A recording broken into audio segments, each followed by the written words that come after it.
పశ్చిమ గోదావరి జిల్లా తాడేపల్లిగూడెంలో international Vysya federation IVF రాష్ట్ర అధ్యక్షుడిగా కోన శ్రీనివాస్ ప్రమాణ స్వీకారం చేశారు. స్థానిక కమ్మ కళ్యాణ మండపంలో ఆదివారం ఘనంగా జరిగిన ఈ కార్యక్రమంలో రాష్ట్ర నలుమూలల నుంచి ఆర్యవైశ్య ప్రముఖులు పాల్గొన్నారు. ఈ సందర్భంగా మాట్లాడిన కోన శ్రీనివాస్, సమాజ సేవే తన ప్రధాన లక్ష్యమని, ఆర్యవైశ్యుల సంక్షేమం కోసం నిస్వార్థంగా కృషి చేస్తానని స్పష్టం చేశారు. సమాజానికి సేవ చేయడమే నిజమైన పండుగని పేర్కొన్న ఆయన, రాజకీయాల్లో తనకు ఎలాంటి ఆసక్తి లేదని వెల్లడించారు. అలాగే రాష్ట్ర వ్యాప్తంగా మహాత్మా గాంధీ, పొట్టి శ్రీరాములు, కొనిజేటి రోసియ్యల విగ్రహాలను తన సొంత ఖర్చులతో ఏర్పాటు చేస్తానని ఈ సందర్భంగా తెలిపారు. ఈ కార్యక్రమంలో ఆర్యవైశ్య సమాజంలో నూతన ఉత్సాహాన్ని నింపిందని పాల్గొన్న ప్రముఖులు అభిప్రాయపడ్డారు.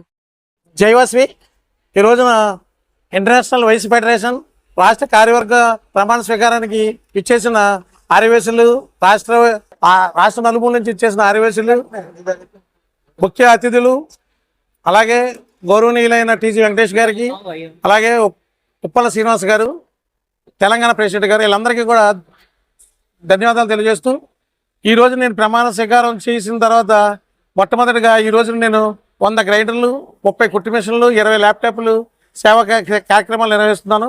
అలాగే రాబోయే 3 సంవత్సరాల్లో కూడా ఆర్యవైశ్యులకు అండగా ఉంటానని, పేద ఆర్యవైశ్యులకు ఏ విధమైన కష్ట నష్టాలు వచ్చినా వారికి అండగా ఉంటానని తెలియజేస్తున్నాను.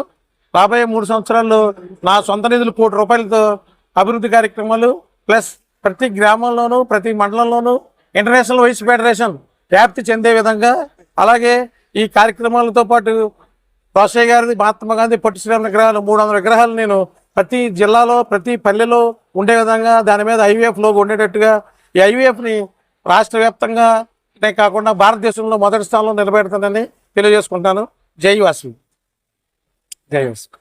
3 సంవత్సరాలు సార్ 3 సంవత్సరాల కాలంలో పదవి కాలంలో సార్ ఆల్రెడీ ఈ రోజు నేను ఒక 20 లక్షల రూపాయల సర్వీస్ కార్యక్రమాలు నేను చేసుకున్నాను కాబట్టి ఇంకా ₹1 కోటి ఈ 3 సంవత్సరాల కాలంలో నేను చేస్తానని తెలియజేసుకున్నాను. అవునండి, అది వేరేది, అది ఉందండి. నేను ఇప్పుడు ఇంటర్నేషనల్ వైస్ ఫెడరేషన్కి రాష్ట్ర అధ్యక్షులుగా ఇప్పుడు 30 జిల్లాలకి కూడా నేను అధ్యక్షుడిగా నేను కొనసాగుతున్నాను. ఉమ్మడి ఆంధ్రప్రదేశ్ కదండి, మొత్తం అన్ని జిల్లా నవి ఆంధ్రప్రదేశ్. లేదండి, ఇది వేరు. ఇదేంటంటే ఓన్లీ సర్వీస్ అండి. అలాగే మేము జీవిత సభ్యత్వాలు కూడా ఫ్రీ. ఇవాళ జీవిత సభ్యత్వానికి 500 కానీ 2000, 3000 వసూలు చేసి ఆ కార్యక్రమాలు కూడా. అలాగే IAS, IPS చదువుకునే ఆర్యవైశ్య పిల్లలకి మేము ఉచితంగా ₹1,00,000 ఇస్తాం. ఆర్యవైశ్య పిల్లలు ₹1,00,000 చేసే మహత్తమైన పథకం ఉంది మా దాంట్లో. ఆ పథకాన్ని కూడా మేము ఎంతమంది అయినా సరే IAS, IPS కోచింగ్ తీసుకునే పేద ఆర్యవైశ్యులు మేము ₹1 కోటి, ₹1,00,000 ఒక విద్యార్థికి ఇచ్చే సదుపాయం ఉంది. అది కూడా మేము అందరికీ వినియోగంలో తీసుకొచ్చినట్టు అవకాశం ఉన్న వాళ్ళందరికీ సరిచేస్తాం. ఆర్యవైశ్యులకు ఒక్కళ్ళకే నా కార్యక్రమాలు. అలాగే నేను మా కైకిరం గ్రామాన్ని దత్తత తీసుకుని ₹1 కోటి నిధులు ఖర్చు పెట్టాను. మా కైకిరం గ్రామం అన్న ఐలవ్ కైకిరం. అలాగే ఆర్యవైశ్య సంఘం అన్న నేను రాష్ట్ర అధ్యక్షుడు కాబట్టి ముందుగా నేను రాష్ట్ర ఆర్యవైశ్యుల సంక్షేమం కోరుతున్నాను. అలాగే మా కైకిరం దత్తత తీసుకుని కైకిరం గ్రామానికి కూడా ఎప్పుడు నేను రుణపడి ఉంటాను. ఆ గ్రామంలో ఏ అవసరం వచ్చినా నేను తీరుస్తున్నాను. ఆల్రెడీ నా సొంత నిధులు ₹1 కోటి నా గ్రామానికి నేను ఖర్చు పెట్టాను. ఐవీఎఫ్ హెడ్ ఆఫీస్ న్యూఢిల్లీ అండి. ఇప్పుడు తెలంగాణ వచ్చి ఇదివరకు మనకి ఉమ్మడి రాష్ట్రంలో తెలంగాణలో హైదరాబాద్లో ఉండేది. మనం కూడా ఆంధ్రప్రదేశ్ విడిపోయిన తర్వాత కొత్తగా ఇప్పుడు మన కొత్త భవనం నిర్మాణం చేపట్టాలి. అది త్వరలో నిర్మాణం చేస్తాడు.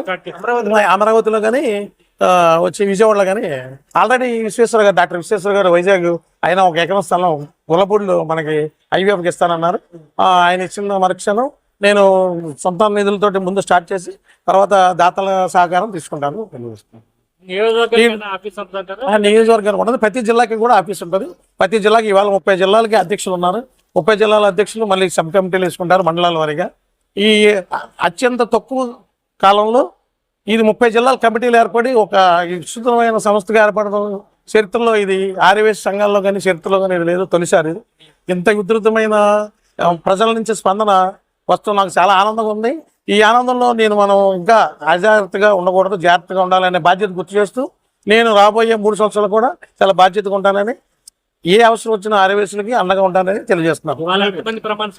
ఇవాళ సుమారుగా రాష్ట్ర కార్యవర్గం 200 మంది ప్రమాణ స్వీకారం చేశారండి. 30 జిల్లాల నుంచి 200 రాష్ట్ర కార్యవర్గ సమావేశం జరిగింది. రాజకీయాల్లో ఆర్యవైశ్యులకు ప్రాతినిధ్యం పెరగాలని కోరుకుంటున్నారు.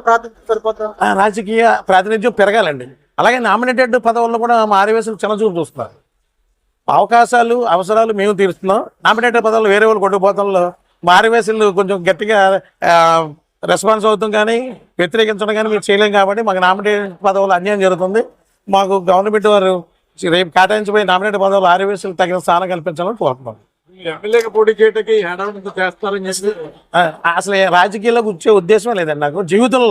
జీవితంలో నేను ఉండగా రాజకీయాల్లోకి రాను. అంటే ఏదైనా పార్టీ నీకు కోరిస్తే వస్తారా? కోరి ఇచ్చినా కూడా నేను రాజకీయాల్లోకి రానండి, రాను. నాకు ఆర్యవైశ్య సంఘం ప్లస్ నా గోల్ ఏంటంటే ఇప్పటికైనా సరే మా గురువు గారు టీజీ వెంకటేష్ గారు లాగా రాజ్యసభకి వెళ్ళాలని 4 సంవత్సరాల్లో టార్గెట్ పెట్టుకున్నాను. ఆ రకంగా నేను నా సేవలు గుర్తించి ప్లస్ నేను చేసే కార్యక్రమాలు మెచ్చి ఒకవేళ ఏదో 8 కోటాల్లో కనుక నాకు అటు వెళ్తే కనుక నేను అటు ఉపయోగించుకున్నాను తప్ప ఏ రాజకీయాల్లో కానీ ఏ సాంఘిక సంస్థల్లో కానీ రాష్ట్ర స్థాయి రాజకీయాల్లో కానీ నేను పాల్గొను.